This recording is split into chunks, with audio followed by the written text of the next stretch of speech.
A jyst dechrau efo hanes, so pan o fi yn 14 oed. Yes. Pan o fi 14 oed, o'n i mewn car hefo rhai o ffrindiau fi ac o'n i'n mynd i gampio. Ac oedd y person oedd yn gyrru'r car di gollwng 10 pint ar y llawr.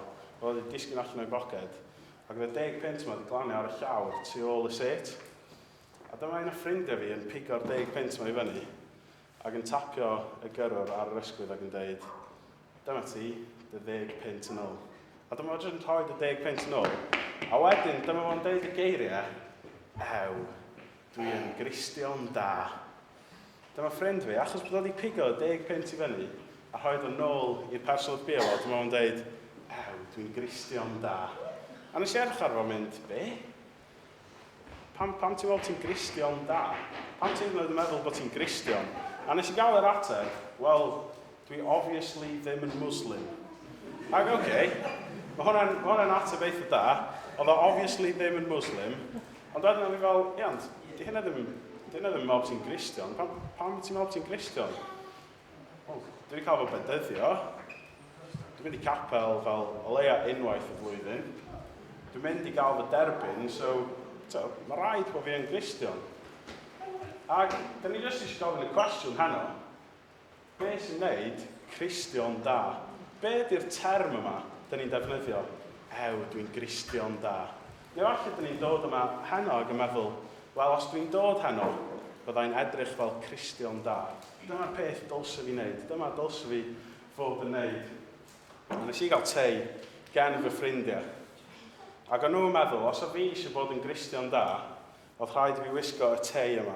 Be ydych chi'n meddwl o'r tei? Ti'n offi'r tei? Mae chydig bach yn embarrassing, ynddi? Dwi beth di gwisgo hwn, ond nes i fygwth i angharad byddai yn gwisgo hwn heno. Ond na i ddim. Ond dyma oedd ffrindiau fi'n meddwl, oedd rhaid i fi wneud i fod yn Gristion da. Gwisgo y tei yma. Neu wneud yn siŵr bod fi'n rhoi pres yn ôl i rywun os maen nhw'n gollwng nhw ar lawr. Mae rhoi pres yn ôl i rywun yn neud ti'n berson clean, neu yn ffrind da. Ond be di'r term yma, Cristion da? Be ydi o i fod yn Gristion? A falle ydych chi efo syniadau, falle ydych chi'n meddwl, i fod yn Gristion da, mae rhaid i chi fod chydig bach fel Fred. Just yn neud pob peth. Neu falle, i fod yn Gristion da, mae rhaid i chi gael at eich gilydd a gallu sgwennu checs mawr i roed nhw i pobl. Falle byddai chi gallu rhoi $10 million i rywun i fod yn Gristion da. Neu falle, ydych chi'n gorfod cael y wallpaper yma ar eich cyfrifiadur. Falle, i fod yn Gristion da, ydych chi'n gorfod cael t-shirts a wallpapers ar eich ffôn, sydd bach yn embarrassing ac yn awkward. Neu falle, i fod yn Gristion da, ydych chi'n gorfod cael set chi yn y capel. Mae pob person da Cymraeg hefo set nhw yn y capel. A does neb yn cael eistedd yn set nhw. Falle dyna wedi bod yn Gristion. Gwario pob di Sul yn eich set chi yn y capel. Oes gen i rhywbeth arall? Oes gen i rhywbeth arall. Neu falle bod yn Gristion da ydy helpu rhyw hen ddynes dros y ffordd. A jyst bod yn person clean, bod yn person neis. Neu falle bod o i gyd am gwisgo teis fel yma. Dwi ddim yn siŵr. Ond beth ni am wneud heno, ni am edrych ar darn o'r Beibl, o Effesiau 2 hefo'n gilydd, a gweld be mae'r Beibl yn dweud, be mae Duw yn dweud, ydy Cristion go iawn. So ni am edrych ar y 2 adnod yma yn gyntaf. Heilioni Duw ydy'r unig beth sy'n eich achub chi wrth i chi credu. Dych chi wedi gwneud dim byd i heidio'r beth, rhodd Duw ydy. Dych chi'n gallu gwneud dim i wennill, felly does dim lle i unrhyw un frolio. Fel y darn yma fan, ydych chi wedi gwneud dim byd i heiddi'r peth. Wel, mae hwnna'n adnod fasai'n gallu creu penbleth i lot o bobl sydd yn meddwl bod nhw'n Gristion da. Achos am rhyw reswm, dyn ni'n meddwl bod yn Gristion, neu perthyn i Dduw, neu bod cael mynd i'r nefoedd i gyd am be dyn ni'n heiddi. Fod os dwi jyst yn neud hyn, os bod fi'n bod yn glen, os dwi'n helpu pobl allan, wel, byddai'n heiddi mynd i'r nefoedd. Os dwi'n trio gorau fi, os dwi'n bod yn person da, wel, byddai'n heiddi mynd i'r nefoedd. Ond be mae'r Beibl yn dweud yma ydi, Dych chi wedi gwneud dim byd. Dych chi wedi gwneud dim i heiddi'r peth. Pwy sy'n edrych ymlaen at yr Olympics, at y gemau Olympaidd? Dych chi'n edrych ymlaen? Wel, mae gennau person fama. Oedd yn cystadlu yn y gemau Olympaidd amser maith yn ôl. Ac enw'r dyn yma ydy Mae Powell.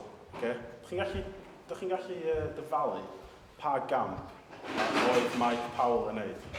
Chi'n meddwl chi'n gallu dyfalu? Rhedeg? Na, dim rhedeg. Bron iawn, dim triple jump. Long jump. Y naid hir.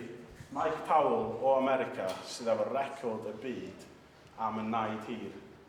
Os rhywun yn gwybod pa mor hir o Mae Powell wedi neidio? Pa mor bell mae wedi neidio? Felly rhywun yn hun. Os rhywun yn cofio? 9 metr. Agos iawn. 8.95 metr oedd y dyn yma'n gallu neidio, Pwy sy'n meddwl nhw'n gallu neidio'n bell? Ti'n gallu neidio'n bell? Come on, te. Na, ti'n misio? Na, dim ti. Iawn, pwy sy'n gallu neidio'n bell? Unrhyw. Geith unrhyw yn trio neidio'n bell. Ti'n gallu neidio'n bell? Te. Iawn, so, cyn am neidio, iawn. Dwi'n meddwl na ni ddechrau mama. A ei di rhywbeth. A fi eisiau ti'n neidio o fama, mor bell y ti'n gallu, Barod? 3, 2, 1, go!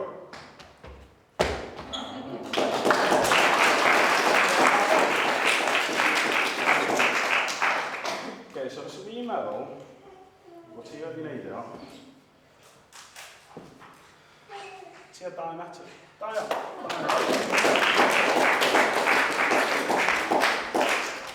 Ond Mae Powell, mae o'n gallu neidio bron iawn 9 metr.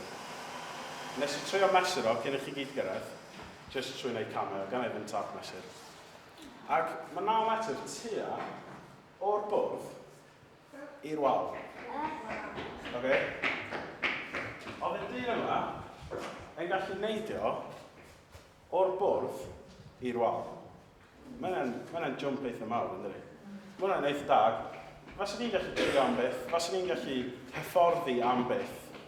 Ond faswn ni'n beth yn gallu neidio o'r bwrdd i'r wal yna. Wel, faswn ni'n gallu trio yn rili galed. Faswn ni'n gallu neud pob beth, faswn ni'n gallu bita'r bwyd iawn.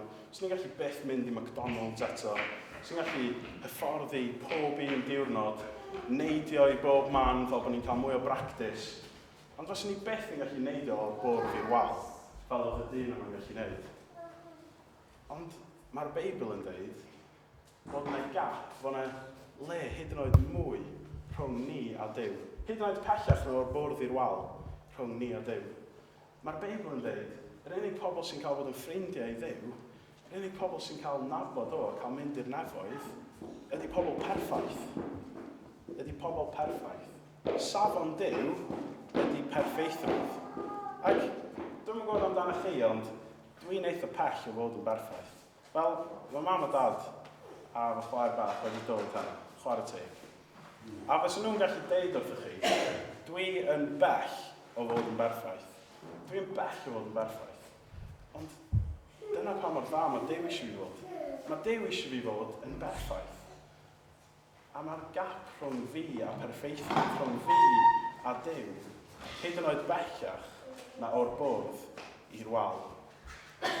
Ond am rhyw reswm, mae lot o bobl yn credu, wel, dwi'n gallu neidio'r gap. Dwi'n gallu cyrraedd Duw ar ben fy hun. Dwi'n gallu mynd i'r nefoedd ar ben fy hun. Dim ond i fi drio digon caled. Dim ond i fi wneud ddigon o pethau da. Dim ond i fi fod yn glen i pawb. Dim ond i fi ddim dweud celwydd rhy aml. Dim ond i fi beidio dwy'n gormod. Wel, byddai digon da. Byddai'n gallu wneud y jump yna at Duw. Byddai'n gallu heiddi bod hefo Duw. Byddai'n gallu heiddi mynd i'r nefoedd. Ond fel ni'n gweld yn yr ardal, chi wedi gwneud dim i heiddi'r beth. Da ni methu heiddi'r beth. Da ni methu neidio y gap yna. Da ni methu cyrraedd Duw ar ein pennu'n hunan. Ond dar nesaf, rhodd Duw ydi o. Dyn ni methu heiddi'r beth, dyn ni methu wneud o ar ein pen ein hun, ond rhodd Duw ydi o. Heilioni Duw ydy'r unig beth sy'n eich achub chi. Heilioni Duw ydy'r unig beth sy'n gwneud ni digon da i fynd i'r nefoedd. Heilioni Duw ydy'r unig beth sy'n gallu achub ni a rhoi bywyd i ni. A lle dyn ni'n gweld heilioni Duw? Lle dyn ni'n gweld bodd Duw? Lle dyn ni'n gweld cariad Duw ac aberth Duw? Ond ar y groes. Ar y groes mae Iesu yn dod i'r byd. Mae Iesu yn dod i'r byd ac yn byw bywyd perffaith. Mae Iesu yn byw bywyd perffaith. So, os mae rhywun yn heiddi bod hefo Duw, os mae rhywun yn heiddi cael mynd i'r nefoedd, then rhywun perffaith. Mae Iesu perffaith yma ydi o. Ond nath Iesu dewis mynd i'r groes. Nath Iesu dewis cymryd cwrs o ddim yn ei heiddi. Nath Iesu dewis marw yn ein lle ni. Nath Iesu dewis mynd i'r groes trost ni. Dyma heilioni Duw. Dyma cariad Duw. Yn y Beibl arall, mae'n galw fo'n gras. A mae gras yn gair dyn ni weithio'n deud, weithio'n canu amdano fo. Ond ydw i wir yn gwybod beth mae gras yn meddwl. Mae gras yn meddwl bod ni'n cael rhywbeth dyn ni ddim yn heiddi. So chwarae adegau yna, dyn ni yn deud celwydd. Yr adegau dyn ni bod yn gas am pobl. Yr adegau dyn ni siarad am pobl tu ôl i cefn nhw. Wel, mae hyn yn meddwl bod ni ddim yn heiddi bod efo Duw.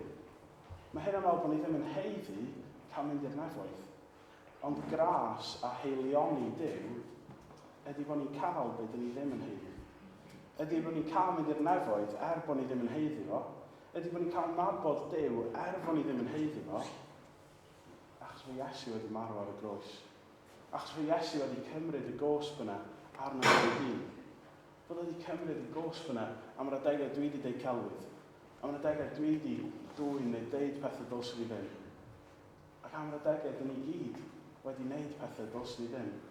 Mae Iesu wedi cymryd y gosb. Fel bod ni'n cael bywyd, fel bod ni'n cael mynd i'r nefoedd, bod ni ddim yn heiddi fo. Dim ond i ni gredu ynddo fo. Dim ond i ni roi gen ffydd, dim ond i ni drystio ynddo fo. Dim ond iddyn ni ofyn wrtho i faddau ni. Wrth ni ofyn wrtho ddod mewn i'n calonau ni i fyw, i lenwi ni ar ysbryd glân. Dyn ni'n cael beth dyn ni ddim yn heiddi. Dyn ni'n cael nabod Duw a perthynas efo Duw. A dyn ni'n cael bywyd am byth yn y nefoedd. Dyna di heilioni Duw. Dyna di gras Duw. A mae Affrica 2 yn mynd ymlaen ar ôl deud be mae Duw wedi gwneud dros ni, ar ôl sôn am heilioni Duw. Duw sydd wedi gwneud ni beth ydyn ni. Mae wedi'n creu ni mewn perthynas ar Meseia Iesu. I wneud yr holl bethau da, mae o wedi trefnu ymlaen llaw i ni ei gwneud. Mae Duw wedi caru ni gymaint. Mae wedi trefnu pob diwrnod o'n bywydau ni. Ond mae wedi trefnu ffordd i ni gael ein achub. I ni gael ei wneud yn iawn efo Duw. I ni gael ffordd i'r nefoedd. I ni allu neidio y gap yna, byddwn ni beth yn gallu wneud ar ben ein hun. Ond bod ni'n gallu wneud o achos be mae Iesu wedi wneud. Ac ar ôl fo achub ni, os dyn ni'n dewis derbyn Iesu, os dyn ni'n dewis gofyn am y maddeuant yna, di bod yn Gristion ddim jyst i gyd amdan eistedd nôl a meddwl, wel, dwi'n iawn fan. Mae Iesu wedi achub fi. Mae Duw wedi dangos i heilioni tuag ato fi, so dwi'n iawn. Geith pawb arall edrych ar ôl i hun. Mae Duw am i ni wneud yr holl bethau da, mae o wedi trefnu ymlaen llaw i ni i'w gwneud. Felly mae dod i pethau fel yma yn gret. Mae helpu ysgolion ar draws ochr arall y byd sy'n llai ffodus na ni yn gret. Achos dyn ni'n dangos yr un math o gariad mae Duw wedi dangos tuag ato ni. Ond mae Duw eisiau'n achub ni yn gyntaf. Mae Duw eisiau ni garu fo yn gyntaf. Fel bod ni ddim jyst yn gwneud y pethau yma fel bod pobl yn edrych arno ni a mynd, wel, dyna chi foi da. Di Duw ddim eisiau i ni wneud y pethau da yma fel bod pobl yn sbio arno ni a mynd, wow, pam ys fi methu bod mwy fel Steffan? Yn helpu pawb, yn bod yn neis efo pawb. Di Duw ddim eisiau ni wneud hynna. Mae Duw eisiau achub ni. Mae Duw eisiau bod mewn perthynas efo ni. A mae Duw eisiau ni fyw y bywyd mae o wedi trefnu ar ein cyfer ni.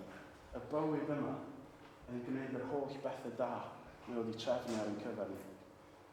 Felly, dio ddim, mor neis ydy'r tei, dio ddim am gwisgo'r teis, dio ddim hyd yn oed am eistedd ar yr un cader yn y capel drwy eich bywyd. Ond mae Duw yn ein caru ni. A mae o wedi dangos y cariad yna iddyn ni ar y groes pan oedd Iesu'n marw drosto ni. Oedd o'n deud wrth ni, dwi'n caru ti, dwi eisiau maddau iddo ti. A dwi eisiau ti nabod fi a bod mewn perthynas o fi. Dwi eisiau ti fod yn y nefoedd. Ac wrth i ni ferbyn Iesu, wrth i ni ofyn wrth fod mewn i'n calonau ni, bydd o'n newid yn bwydau ni. Fel bod dod i pethau fel yma ddim fel, dwi'n gorau helpu pobl. Ddim fel, dwi'n gorau rhoi pres.